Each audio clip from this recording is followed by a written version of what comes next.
Well, good morning, everyone. Don Cramer with the Cramer Group at Urban Realty. Welcome to the Thursday edition of Coffee with Cramer and Colleen Live. My partner, Colleen Schaefer, sends her best today. She's out and about doing the real estate thing with a couple clients this morning. We'll be catching up with her a little later. But today we are on episode 95, and today is a special day. It's normally not this time of the year, but we are here to talk about the U.S. Open. Normally it's played Father's Day weekend, but with COVID and everything, the U.S. Open is now getting underway today at Winged Foot. And as a lot of you know, past career was in the golf industry as a PGA professional, managing a couple of golf clubs here locally in Las Vegas. Well, today I've got a very special guest. We're going to talk about the U.S. Open. We're going to talk about golf and some of the players out there, who's representing from Las Vegas, and kind of get his sense of the pick and what you need to do to keep it together in this week's most grueling events. So today I'm excited to have Mason Spalding. Mason is the senior head professional at TPC Las Vegas. And Mason, thanks for joining in today. My pleasure. Thanks for having me, Don. So Mason, I know you're a little closed for overseed, getting the golf course ready for the fall for your guests. So right now you're probably working on a little bit of projects, but my guess is you've got a little leaderboard streaming in the background. Absolutely, yeah. This time of year, it's a great time to get the ryegrass planted for the golf course to make sure it's in excellent condition for the winter season. But it's also a couple weeks for us in the golf shop. Kind of like you mentioned, having managed before, there's always things to do inside and just set ourselves up for a good season coming up. But yes, you could say we're maybe dressed a little more casually and have some leaderboards and golf streaming in the background this week for sure. Yeah, and this is unusual. Normally this time of the year, well, we'd already be underway. The playoffs would be done because they've changed the schedule a little bit. But majors would be done. But we're on our second of three majors this year.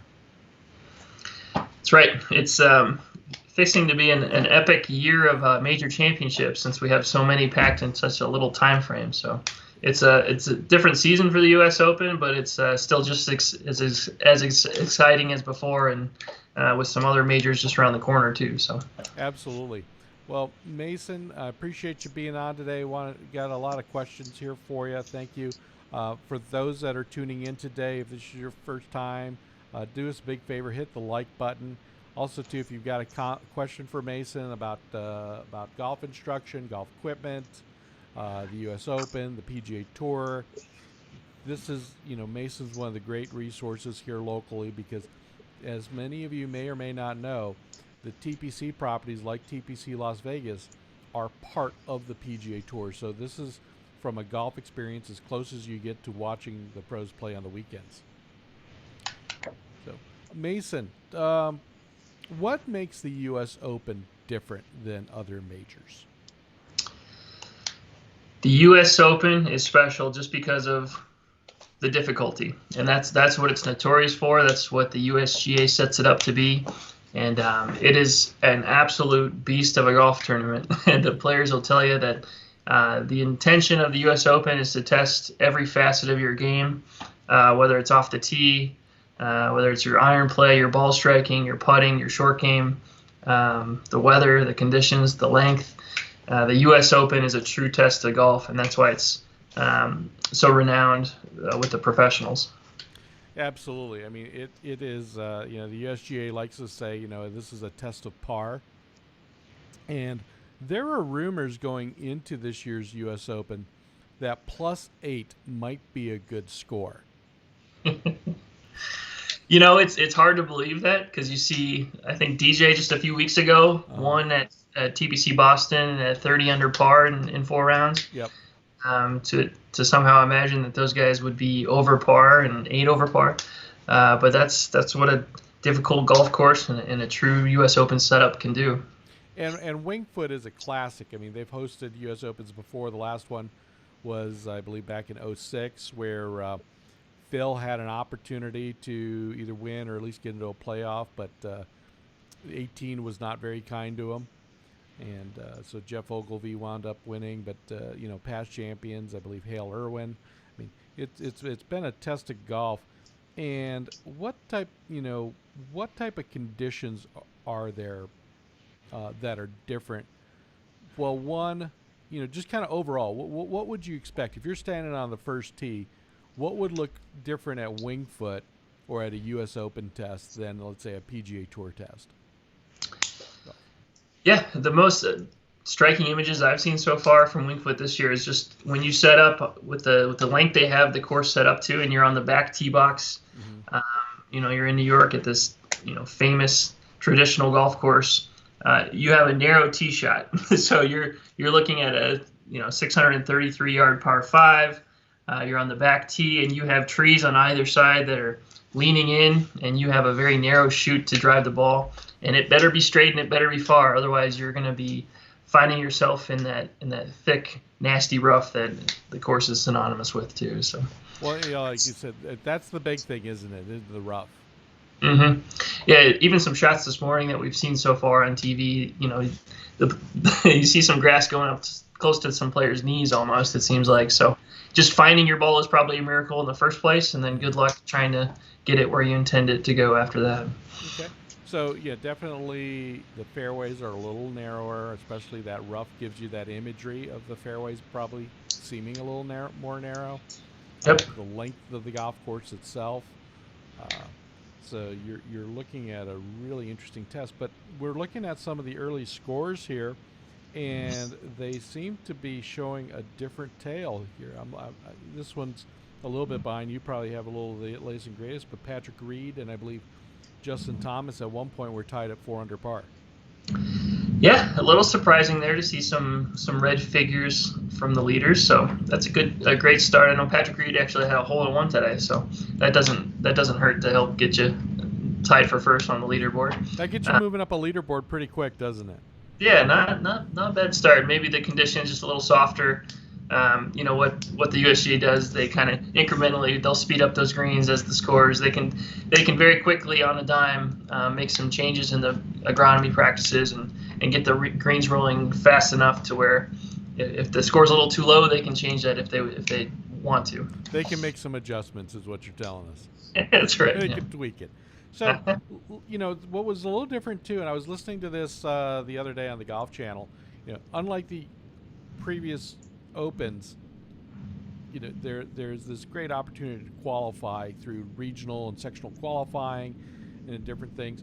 However, this year, because of COVID, they had to rethink the leaderboard, and I'm looking at it, and it looks like we will have a few people that either A, call Las Vegas home or past UNLV alum, but a little different mix than we've seen in the past. Yeah, I think they did a great job working with the options that they had to get those open amateur qualifiers into the field. As you mentioned, a couple familiar names to Las Vegas. Of course, Adam Scott, UNLV Rebel alum. Yep. Currently, he's number 12 in the official world golf rankings, so a great player there still, and probably a dark horse pick for the U.S. Open. And the other name would be Kurt Kitayama, who's a UNLV Rebel, younger player. Mm-hmm. We see him quite a bit out here at TPC. Great young man, very respectable, and a fantastic ball striker. So, so far I think he's even par on the leaderboard and showing strong at tied 16th right now through 14 holes. So he's staying strong and representing Las Vegas well too. Okay, great too. Now I also understand that our current PGA champion, Colin Morikawa, calls Las Vegas home. I'm not quite sure if he's up there at your club or such. Yeah, no, good point, Don. Colin, we'll see him quite a bit, but he does call Las Vegas home. He's based out of the Summit Club in Summerlin that you're familiar with. Yep. Also a great pick for the U.S. Open, but number 5 in the world and a Las Vegas resident. So keep an eye on it. And then Kevin Na, I know he's been a past champion of the Shriners.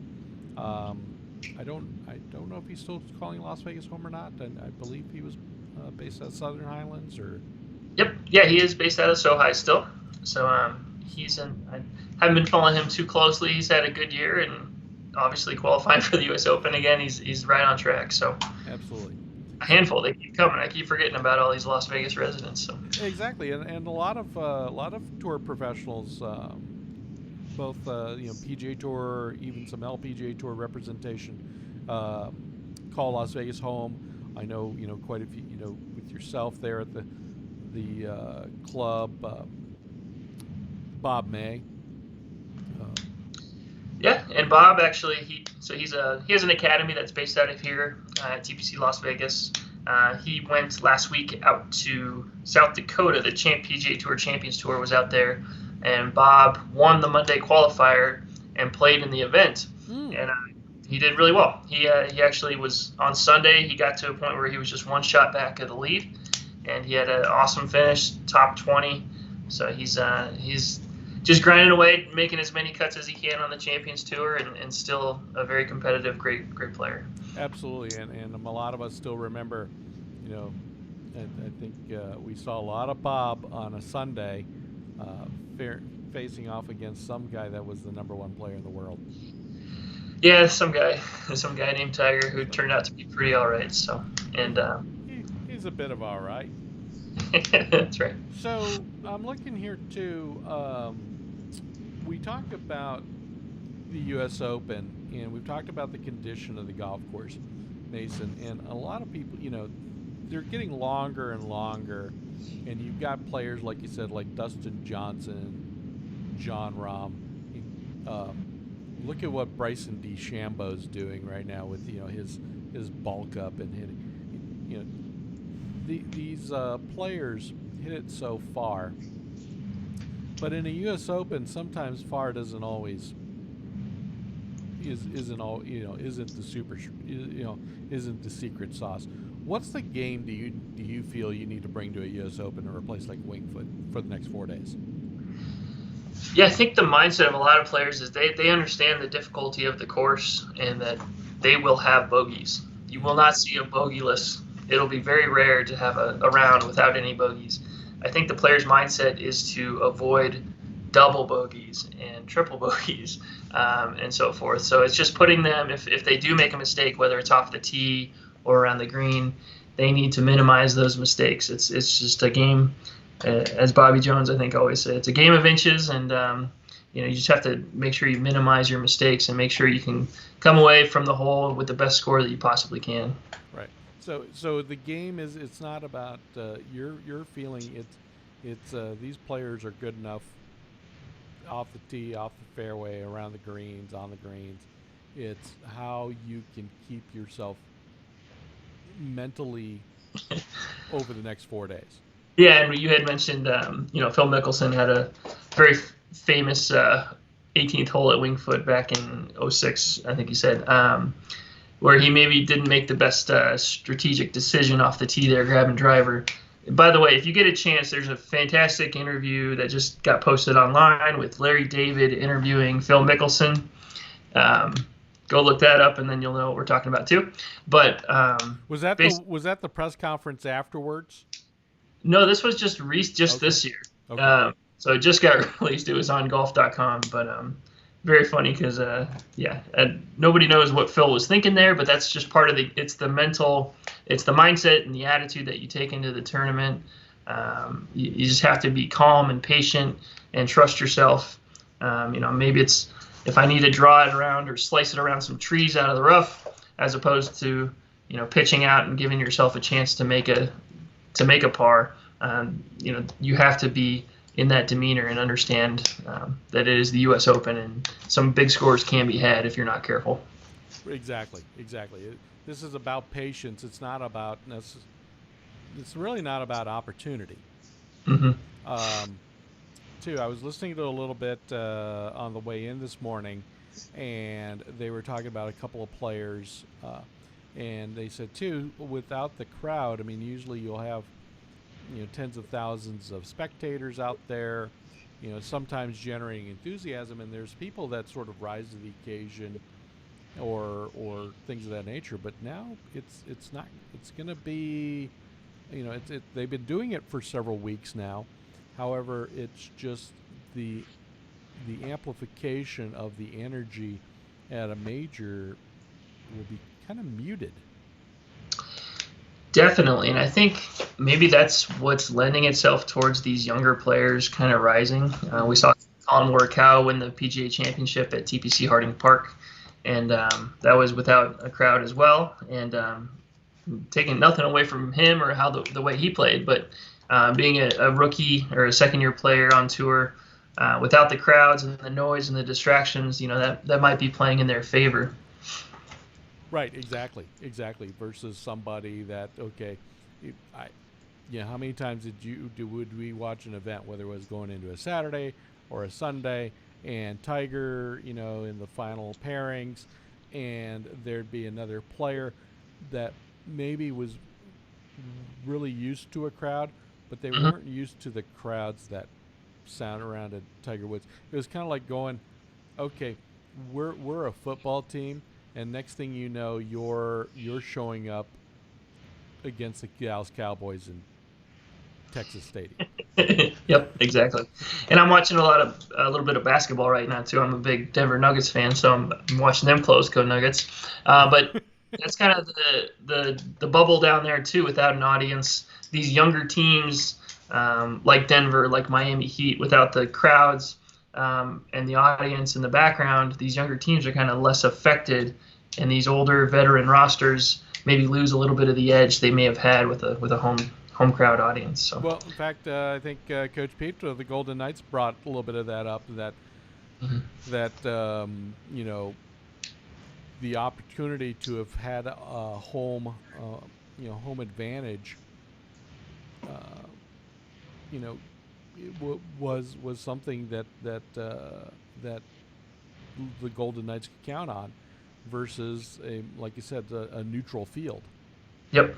So. Yeah, it's definitely affected, I think, our pro sports venues. So it's interesting to see how they react to that. So let's talk about this. And some people, generationally may know this, but a lot of people have their favorite golf movies. Although there's not a lot of them. There's The Legend of Bagger Vance, Tim Cup. If you go back a ways, there was, this is well preceding Mason and I, Pat and Mike, and Follow the Sun, story about Ben Hogan. But being in the industry and such, I mean, Mason, where does Caddyshack rank in your list? There's not really a discussion, Don. It is Caddyshack, and then there's the rest. You're absolutely correct. Exactly. Right answer. Especially working in the business. Yep. As you know, my last name is Spalding. And if you're familiar with the movie, I hear it on a daily basis. So it's definitely a must know, and we kind of live it every day. And it's one of those classics that it's just a staple. Exactly. And it really led to something kind of special. I mean, 2020 has been a strange year. It's strange that we're going into the fall, and we're watching our golf national championship following the U.S. Open of tennis. I mean, 2 weeks of national championships in major sports out of New York, and so with all that New York has went through over this year, kind of leading the nation with some of these challenges to finish off the summer and go into the fall with 2 leading events is terrific. But at Wingfoot, there was something special this week. So, Mason, I know your last name's Spalding, and I'm sure, like you said, with Caddyshack, it becomes kind of part of the vocabulary day in and day out. Well, there's another guy, too. His name is Danny Balin. And I guess he got quoted quite a bit, and he's a club pro. And he had somebody on the bag this last week in some practice rounds. One Michael O'Keefe, the actor, who's known as Danny Noonan. Noonan. Yep. And interestingly enough, Michael O'Keefe, before he got into acting, was a caddy at Wingfoot. That's too funny. Yeah, that's so awesome that he got that opportunity. And I know he was campaigning online and social media to try and get on somebody's bag for at least a round or a practice round that it turned out to be. So, yep. Very cool story, and it just adds to how special this event is. And brings back everybody's memories of that. I'm sure that movie's streaming online right now quite a bit this weekend. So it's Absolutely. awesome. I mean, I could have been I mean, you could almost say I'd pay good money to be in that pairing for practice rounds. Just just Yeah. just just to just quote myself into oblivion. I'd like to say he must get tired of hearing the quotes day in and day, but I bet you he was he was eating it up this week. He didn't mind it at all. Absolutely. From what I've seen from some of the tweets, and there's a couple of articles published out online. For him. It was a special event, and it was great to see. I think bringing a little bit of humor, bringing a little bit of life in our changing world, and also to the U.S. Open. We have a tendency to get a little formal about things, but bring a little levity to this week is all. I Yeah. don't think it ever hurts. He had a great golf swing too. He did, and but although it was not as good as one Ty Webb. No. How do you measure yourself against others? By height. Uh-huh. So Mason, okay, big question for you. You see a lot of these guys out there. I know we've got a little bit of a leaderboard, but I made some notes prior to the start. Who are your sort of top picks, and then who's your dark horse or two? Yeah, like we were talking about, just with the experience that you need for this tournament, with how difficult the course is and set up, and the pressure that's going to be on to become a U.S. Open champion. The picks always go to the top players in the world. Right now, the top five, you can't go wrong with. Our FedEx Cup winner, Dustin Johnson, is kind of a no-brainer. The other top five players being Jon Rahm, Justin Thomas, Rory McIlroy, and Las Vegas's Colin Morikawa. All five of those guys could definitely pull it out. I get to cheat and glance at the leaderboard now and then before I make my pick. But I like the year that Justin Thomas has had, and I think he's in the right mindset and going in a great place. So that's one of my favorites, I would say. Another player to keep an eye on this week is Xander Schauffele. Yep. Still a top 10 player in the world. Maybe not as a household name like the rest of them, but amazing young player. He's finished in the top five, and I don't have it in front of me, but I want to say in the last 3 or 4 majors, he's up there on the leaderboard, event in and out. So keep an eye on Xander. And then a dark horse. You touched on Bryson. Why not? That his attitude going into the U.S. Open this year has been his same attitude as he's had the last few events. It's to stand up on the tee and hit it as far as he can, and hit the ball as hard as he can, to put it down there. So if he does miss the fairway, guess what? He's in the rough, but he has a wedge in his hands. He doesn't need to hit a 4-iron out of the rough. So those are just a couple of guys to keep an eye on, and the ones I'm looking at.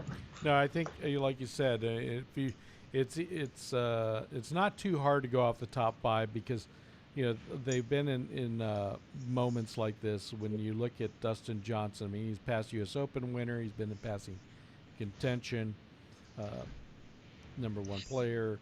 Justin Thomas. I mean, Justin's off to a great start. He's kind of my personal favorite. I love his approach to the game. Like you said, also Xander Schauffele. I know there's been a lot of talk about his potential. Morikawa too, because he had a great PGA Championship. So if you're winning a major, there's a good likelihood of seeing you. And Jon Rahm, he's been sort of on the, he's kind of knocking on the door. Rory, yep. I think you had a couple of theirs. I think too. Another possible player would be interesting. I'd like to kind of see how Tony Finau does. Yeah, Tony. I mean, so the other thing I was going to mention too is, Tony Finau, long hitter, could be the longest on tour if he actually took a full backswing. Right. Yes. Familiar with his hands that get halfway up, but great guy. His coach, Boyd Summerhays. They're all based out of Utah. Yep. And the other player to keep your eye on, I don't think he's necessarily a front runner to win, but Boyd Summerhays' son, Yes. who's a teenager still, but he is Preston Summerhays. He won the U.S. Junior Am and was exempt into playing this week at Wingfoot. So he had a great round, shot a couple over par. So that's awesome for him as a young man to get that experience and to play in the same event as his idols. So just a cool little story there too. Absolutely. Absolutely. And, I'm kind of looking at this. I had a dark horse pick, but he didn't get off to, I don't think he got off to the best start, but it's not that he's also out of it either. Hideki Matsuyama. Yeah. I just love how he hits his irons. Absolutely, yeah. That's one of the guys that's just crazy to see him week in and week out making big checks and finishing high up on the leaderboard. And I wouldn't put it past him to make a good run at this one too. Absolutely, absolutely.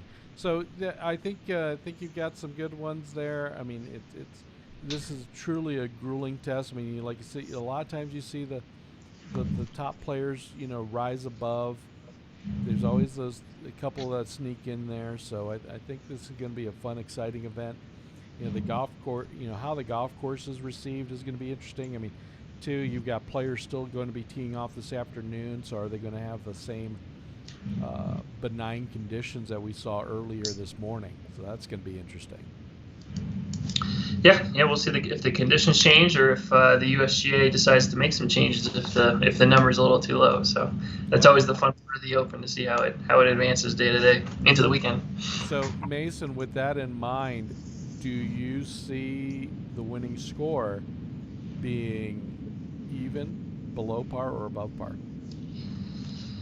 The way that these leaders have gotten out there, I can't imagine they come back that much. So I think it's going to be right around that 5 to 6 under par. I think 6 under. Okay. Yeah, I think these players are going to hold on and keep throwing in some impressive scores out there. So. Okay. Well, I'm going to be looking forward to watching this. Yeah. Me too. Absolutely. So Mason, we've got the U.S. Open this week. Now, there's a couple other events, and then the PGA Tour comes to Las Vegas for 2 weeks in a row. It's exciting this year. Yeah, the Shriners will be held across the Parkway here at TPC Summerlin. Always a great event. I think they just recently announced there won't be any spectators, unfortunately, this year, but the event is still coming, and the players, we still anticipate a great field over at TPC Summerlin. And then, like you mentioned, this year is special.